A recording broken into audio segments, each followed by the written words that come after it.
Ինչպիսին է Շիրակի մարզում սուբվենցիոն ծրագրերի պատկերը եւ ինչ հետընտրական զարգացումներ են սպասվում Գյումրիում թեմայի շուրջ այսօր զրուցելու ենք Շիրակի մարզպետ Դավիթ Արուշանյանի հետ։ Բարև ձեզ, պարոն Արուշանյան։ Բարև ձեզ։ Շնորհակալություններ հրավերն ընդունելու համար։ Շնորհակալ եմ հրավերելու համար։ Պարոն Արուշանյան, առաջին հարցը մամուլում թերևս ամենակննարկվածներից է, արդյոք հրաժարականի դիմում ներկայացնելու եք թե ոչ։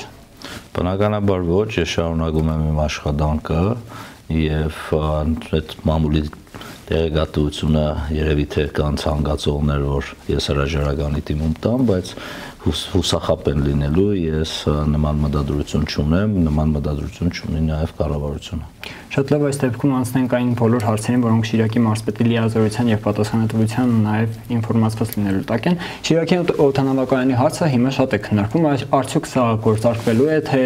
այնուամենայնիվ մեր ցամաքային այդ նավահանգստի նման ինքը մնալու է օդում։ Շիրակ օդանավակայանը բնականաբար շահագործում է, ուղղակի տեսել եք նաև նոր ժամանման եւ մեգման վայրերն են կառուցվել, վերանորոգվել են նոր տարածքներ են կառուցվել ամբողջությամբ եւ Շիրակ օդանավակայանը ամբողջությամբ գործարկված է, ուղղակի այստեղ թռիչքների քանակն է շատ քիչ եւ եթե տեսել եք նախորդ շաբաթ կառավարությունը որոշում ընդունեց, որ Գյումրիից այլ նոր ուղղություն թռիչքներ կազմակերպելու պարագայում ավիաընկերությունները մեկ ուղևորի համար 15000 դրամ դոտացիա են ստանալու։ Դա մեծ խտան է լինելու նոր ընկերություններին, որոնք Հայաստան են գալու, որովհետեւ թռիչքները լինեն Գյումրիից։ Նաև Երևանի պարագայում է գործում, բայց եթե դու ուզում ես նոր թռիչք դնելու դոտացիայից օգտվել Երևանից այլ քաղաքների նոր ուղևորափոխադրումների համար, անպայման Գյումրիում եւս պիտի նոր ուղղություն ունենաս։ Շատ լավ, Հայաստանի զբոսաշրջային խնդիրներից մեկը նշում են, որ հասանելիության խնդիրն է այս թվում Շիրակի մարզին է եւ սա արդյոք այս բացը լրացնելու է որպես զբոսաշրջային նոր հոսք եւ առհասարակ որպես նոր հետաքրքրություն դեպի Շիրակի մարզ, դեպի հենց Գյումրի գալու համար թռիչքների մասին է խոսքը։ Դա զբոսաշրջային կենտրոնը, քանի որ Գյումրին է Հայաստանի եւ օդանավակայան ունենալ ու զբոսաշրջությանը ուղղվածության ավելի զարգ չտալ անթույլատրել է եւ ամեն ինչ պիտի արվի, որովհետեւ օդանավակայանը աշխատի իր ամբողջ ներուժով։ Այստեղ Գյումրիի զբոսաշրջությունը մենք չենք կենտրոնանում միայն Հայաստանից եկած զբոսաշրջիկների ուղղությամբ, նաև աշխատանքներ են տարվում, որպեսզի օդաերկրյա զբոսաշրջիկները եւս այցելեն Գյումրի եւ այս պարագայում օդանավակայանի նոր թռիչքները խտան են հանդիսանալու, որովհետեւ Գյումրիում զբոսաշրջությունը էլ ավելի զարգանա, վստահ եմ, որ այն զբոսաշրջիկը, որը գալու է Գյումրու Շիրակ օդանավակայան, ինքը մեկ օր կամ երկու օր Գյումրիում մնալու է, նոր շարունակի իր ուղևորությունները։ Իսկ ինչ կասեք չոր նավահանգստի մասին, սա որքանով է իրատեսական, թե սա գրվել է արդեն գնացել է պատմության գիրկը եւ չի էլ խոսելու այս մասին։ Չէ, բնականաբար ոչ, չոր նավահանգիստը շատ մեծ ծրագիր է, ինրա վրա շատ լուրջ աշխատանք է տարվել եւ շարունակվում է աշխատանքներ տարվել, ինքը միանշանակ սառույցին չի կրվելու ու ինքը մեր խաղաղության խաչմերուկի նախագծի տնտեսական հատվածներից մեկն է լինելու եւ այդ նման ծրագիրը չի կարող սառույցին կրվել, ուղղակի ինքը ահռելի մեծ նախագիծ է եւ նախագիծը կյանքի կոչելու համար շատ տարբեր կոմպոնենտներ կան, որի ուղղությամբ էկոնոմիկայի նախարարությունը աշխատանքներ է տանում։ Դրանցից մեկն էլ խաղաղության պայմանագիրն է, այսինքն։ Բնականաբար դրանցից մեկը խաղաղության պայմանագիրն է, որովհետեւ մեկը մյուսի հետ շահկապված գործիքներ են։ Շատ լավ, վերադառնալով սուբվենցիոն ծրագրերին, ինչպիսի ծրագրեր են սպասվում Շիրակի մարզում, ինչ ծրագրերի ընթացք կա հիմա։ Տեսեք 24 թվականի սուբվենցիոն ծրագրերը ընդանուր Շիրակի մարզին կազմել է 7 միլիարդ 814 միլիոն դրամից ավել, որը միայն կառավարության մասնաբաժինը 4 միլիարդ 139 միլիոն է եղել։ Իսկ արդեն 25 թվականին համայնքները, որ ներկայացրել են կառավարության նախնական ներկայացած փաթեթները, թվով 32 ամբողջական ծրագրեր են, 137 ենթածրագրերով ընդանուր գումարը կազմում է 8 միլիարդ 560 միլիոն, որից կառավարության մասնաբաժինը 4 միլիարդ 795 միլիոն է, բայց բացի այն աճից, որը մենք ունենք 24-25 թվականին, նաև ուզում եմ ցավով նշել, որ այս 8 միլիարդ 560 միլիոնի մեջ Գյումրին չկա, 24 թվականին 6 համայնքներն էին ներկայացրել, հայտնի դեպքերից դուրս գալով ավականիչ ունենա կառավարման ճգնաժամը ավականիչ ունենալու պատճառով, բյուջեն չհաստատելու պատճառով 25 թվականի նախագծերը, որ ներկայացվել է 8 միլիարդ 560 միլիոնի, ցավոք Գյումրին ներառված չէ, բայց մենք շարունակում ենք մեր աշխատանքները այլ տրամական միջոցներով Գյումրում զարգացման ծրագրեր, սուբվենցիան չկա, բայց գիտեք դոտացիան կա, նաև կան այլ պետական ծրագրեր, որով արդեն մենք 25 թվականի համար նախահաշվի մրցույթն ենք հայտարարել Գյումրու Արևիկ մանկապարտեզի եւ Գյումրու Լապտերիկ մանկապարտեզի, ինչպես նաեւ Սառնախբյուրի մանկապարտեզի համար, եւս 4 մանկապարտեզներ ներկայացվել է ուղիղ կառավարության ֆինանսավորմամբ տեղի ունեցող ծրագրերի մասին եմ խոսում, եւս 4 մանկապարտեզներ են ներկայացվել վերանորոգման համար, Գյումրու Կոհար մանկապարտեզը, Մայիսյան բնակավայրի մանկապարտեզը, Աշոց համայնքի մանկապարտեզը եւ Ամասիա բնակավայրի մանկապարտեզը, այսինքն բացի սուբվենցիոն ծրագրերից նաև կառավարության ուղիղ աջակցությամբ այլ ծրագրեր են տեղի ունենում Շիրակի մարզում եւ Գյումրիում։ Շիրակի մարզում բացի մանկապարտեզներից նաև դպրոցների կառուցման, հիմնանորոգման, վերանորոգման աշխատանքներ են իրականացվում, ինչպես գիտենք, այ օրինակ Արտիկի 6-րդ դպրոցը մեղմ ասած անմխիթար վիճակում է, սա կա ծրագրերում ընդգրկված ներկայացվել է, վերջերս հենց այդ դպրոցում մենք ունեցել ենք լուսաբանում, դպրոցը կոնկրետ շատ անմխիթար վիճակում էր եւ դասապրոցեսների եւ դահլիճային պայմանների մասին է խոսքը։ Տեսեք, Շիրակի մարզում շատ ճիշտ է, շատ դպրոցներ կան, որոնք իրականում անթույլատրել են նման դպրոցներում երեխեքի դասավանդումը կազմակերպել եւ մեր նախընտրական ծրագրի 500 մանկապարտեզ 300 դպրոց շրջանակներում մենք Շիրակի մարզում եւս մեծ թվով մանկապարտեզներ ու դպրոցներ են վերանորոգվում, մենք անցյալ շաբաթ 10 օրվա ընթացքում Արտիկ համայնքում 5 մանկապարտեզներ բացեցինք եւ այդ մանկապարտեզների շարքը շարունակվում է, արդեն ավարտված մանկապարտեզներ են, մանր աշխատանքներ են մնացել, գիտեք մանկապարտեզները ամբողջությամբ գույքով եւս համալրված է, 6-րդ դպրոցի մասով չեմ կարող ասել կոնկրետ որ դպրոցն է, բայց տարբեր դպրոցներ կան մարզում ու մանկապարտեզներ, որոնք եւս ներառված են մինչեւ 26 թվականը կառավարության ուղիղ ֆինանսավորմամբ, նաեւ տարածքային զարգացման հիմնադրամի միջոցներով, թե հիմա են կառուցում, թե նախատեսում են մինչեւ 26 թվականը վերանորոգել կամ կառուցել։ Այո, որովհետև մի կողմից ասում ենք, որ կրթվել է նորաձև է, բայց այնուամենայնիվ մեր սերունդները կրթվում են ոչ այնքան նորաոճ եւ բարեվոք կառույցներում, հուսանք, որ ձեր ասած ծրագրերը արագ կյանքի կոչվեն եւ կտեսնենք այդ փոփոխությունները։ Նաեւ մեր հաջորդ հարցը վերաբերում է Գյումրու առաջին եւ երկրորդ պոլիկլինիկաներին, որոնք հիմա եւս քննարկման փուլում են, միանալու են, ինչ է լինելու աշխատակազմի ճակատագիրը, գործազրկության թիվն է ավելանալու, թե տեղափոխվելու են, միանալու մեկ հարկի տակ, ասեք այս մասին ինչ։ Տեսեք, երկրորդ պոլիկլինիկայի հետ կապված մեծ ծրագրեր կան, պոլիկլինիկան ամբողջությամբ վերանորոգվելու, վերազինվելու է։ Հիմա նախնական աշխատանքներն են տարվում, նախագիծը արդեն պատրաստ է, նախագիծը քանի որ շենքը պատմամշակութային շենք է, հենց այսօր եմ զրուցել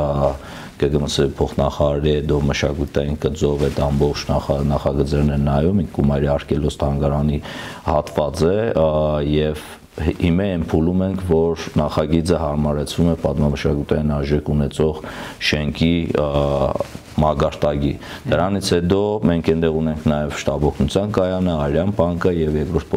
պոլիկլինիկայի բուն անձնակազմը։ Մենք հիմա աշխատանքներ ենք տանում, որպեսզի տեղափոխենք այդ այնտեղ գործող կառույցներ, որովհետեւ կարողանանք վերանորոգումն անել։ Այո, շատ մեծ պլաններ կան երկրորդ պոլիկլինիկայի հետ կապված, բայց դեռ վաղ է խոսել միացման մասին։ Շատ լավ, սուբվենցիոն ծրագրերի մասին խոսելուց մասնավորապես երբ Գյումրին հա դուրս է մնացել այնուամենայնիվ ինչպես դուք նշեցիք շատ ծրագրերից, բայց ասֆալտապատումը այս մասով տուժելու է, թե ոչ, որովհետև անընդհատ խոսվում է ամենամեծ թաղամասի, անի թաղամասի կոնկրետ ասֆալտապատման մասին, սա արդյոք ներառվելու է ծրագրերում դուրս է մնալու, թե այս անգամ կրկին այս ստեղծվող կամ ակնկալվող ճգնաժամը սրան խանգարելու է։ Անի թաղամասը սուբվենցիոն ծրագրերով չէր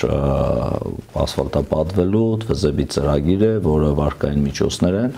Անի թաղամասի ասֆալտապատման աշխատանքները իրականական անհունով գնում են, այդտեղ որևէ խոչընդոտ չունենք, ինքը աշխատանքներ գնվում են տեխնիկական մասով, այսինքն նախագիծ, նախահաշիվ, այդ մարզութային փուլեր, ինքը շատ մեծ ծրագիր է իրականում, քաղաքի մի մեծ մաս է, որը ամբողջությամբ ասֆալտապատվելու է, ոչ միայն ասֆալտապատվելու, նաև լուսավորության համակարգն այնտեղ կառուցվելու, մայթերն են լինելու, նաև ծրագրեր կան բագային հատվածները, խաղահրաբարակներ կառուցելու, այսինքն ինքը այդպես շատ հեշտ ու արագ չի լինելու, անցյալ տարի էր մենք վերջնական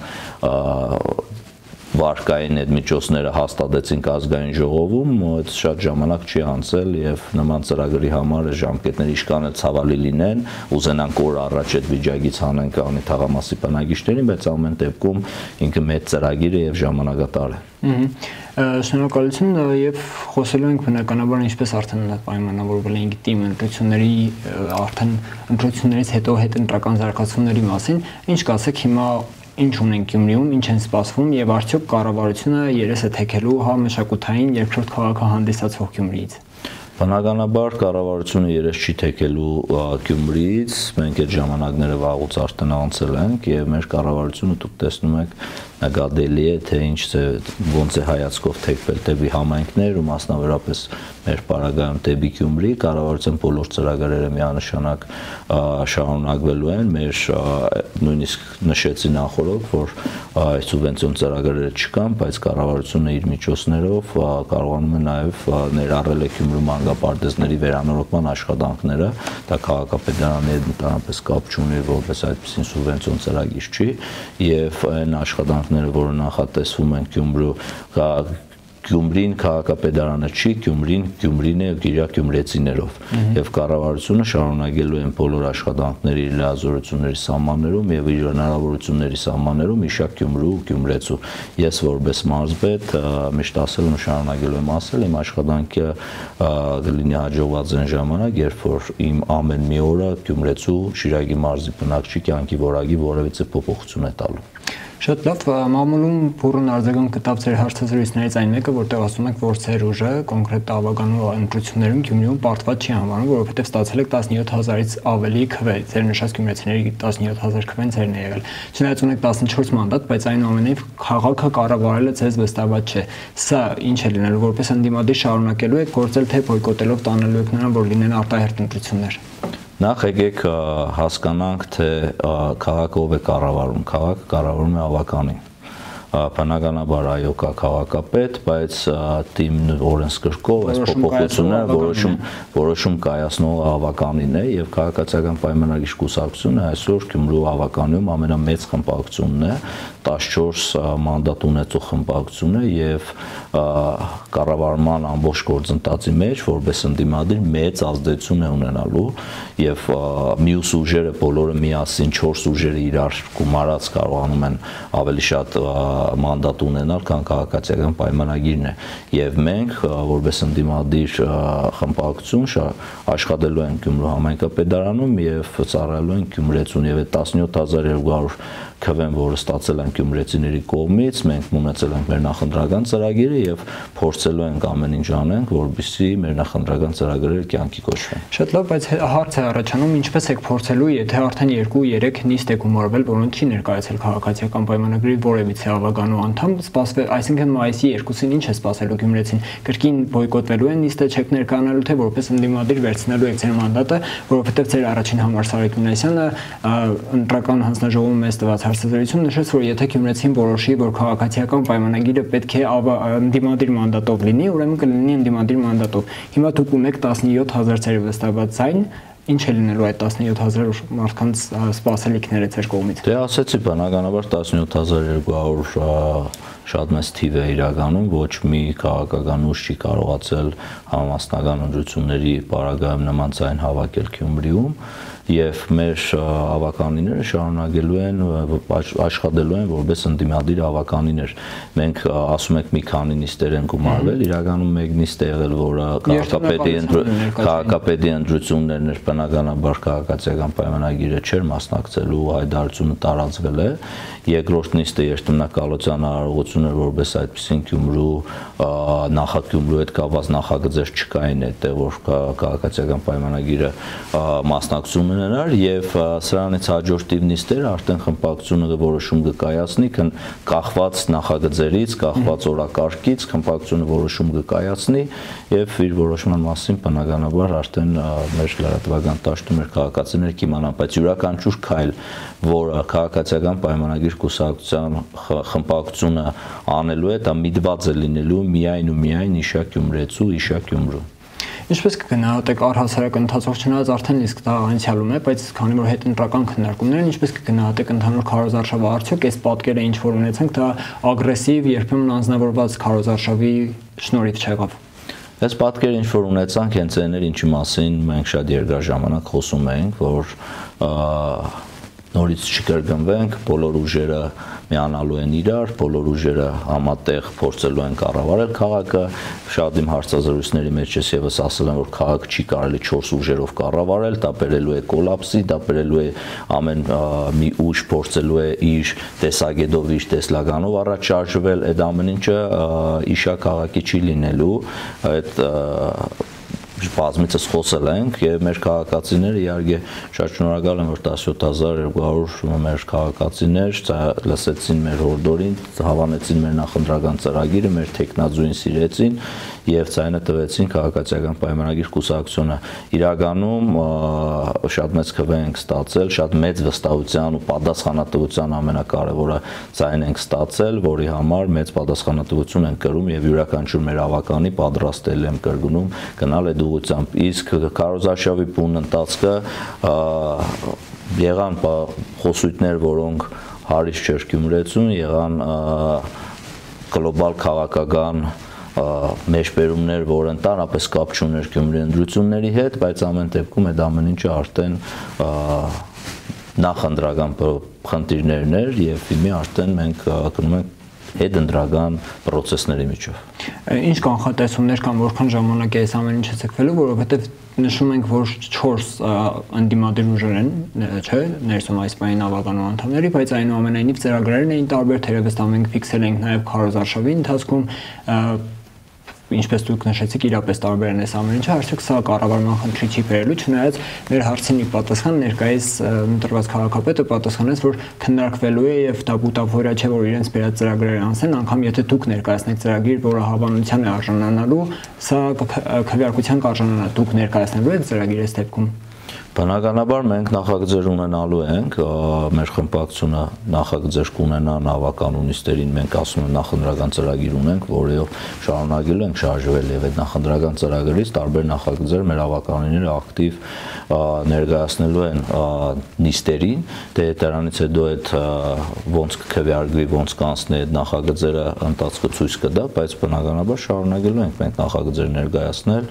եւ աշխատել իշա Գյումրու, Գյումրեցու իսկ 4 ուժերի բնականաբար քարոզարշավի ընթացքում էլ ու ընդհանրապես էլ կարելի էր տեսնել, որ այդ 4 ուժերը տարբեր են իրարից եւ թե ոնց կշարունակեն իրանք իրար հետ աշխատել, ժամանակը ցույց կտա, բայց ես չեմ ուզենա, որ դա լինի ի վնաս Գյումրու։ Մենք էլ անգամ լրագրողներս հույս ենք փայփայում, որ պատմությունը չի կրկնվի, որովհետև եթե այս դեպքում կա ծրագրերի լիարժեք տարբերություն, որը ակնկալում կամ հուշում է, որ գուցեև լինի ճգնաժամ, նախորդ ճգնաժամը տեղի ունեցավ, երբ երկու ծրագրերը խիստ նման էին, դա Պալասանյան դաշինքի եւ քաղաքացիական պայմանագրի զարգացման ծրագրերն էին, այնուամենայնիվ չեղավ այն, ինչ սպասվում էր։ Բայց այ հիմա, եթե օրինակ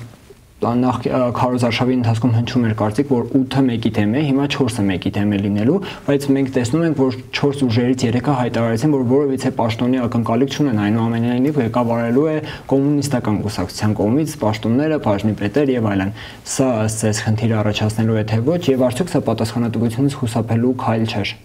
Չեն կարող որևէ մեկը պատասխանատվությունից խուսափել, եթե դու քվեարկել ես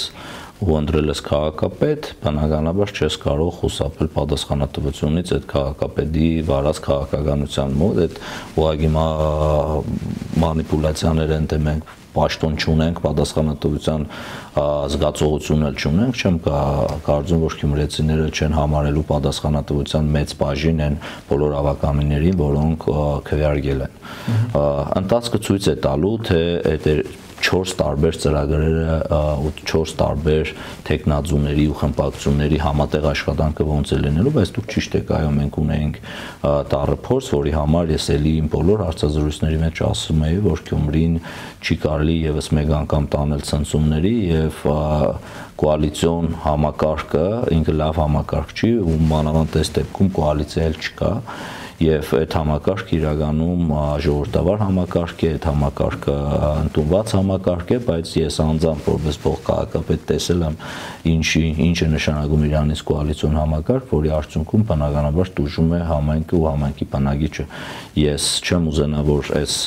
եւս լինի այդ դեպքը, բայց ես որպես մարզպետ վստահեցնում եմ համակարգացիներին, որ իմ լիազորությունների սահմաններում, իմ ուժերի սահմաններում ամեն ինչ անելու եմ, որպեսզի այս եթե որևէ խնդիր առաջանա քաղաքապետարանի այլ ուժերի միջև տեղի ունեցող գործողություններից, Գյումրին չտուժի։ Ես հնարավորինս էլ եմ ասում, իմ լիազորությունների սահմաններում ծառայելու եմ իշաքաղաքի։ Շատ լավ, քաղաքական ցնցումների մասին եզրափակելով հիշեցնենք, որ այսօր Գյումրիում տեղի ունեցավ ավտոպատահար, որի մասով ունենք 1 տուժած, 1 զոհ եւ դեռ 1 ճակատագիրներ բաց չէ, տեղափոխվել է Երևան ու Երևան։ Այս մասով գիտենք, որ դուք նաեւ տեղում եք եղել, ինչ ինֆորմացիա ունեք դուք։ Այո, իրականում շատ ցավալի դեպք տեղի ունեցավ Գյումրիում, մանկահասակ երեխան ծանր վնասվածքներ էր ստացել, կապ ենք հաստատել Երևան մեր գործընկերների հետ, անմիջական նախարարի հետ,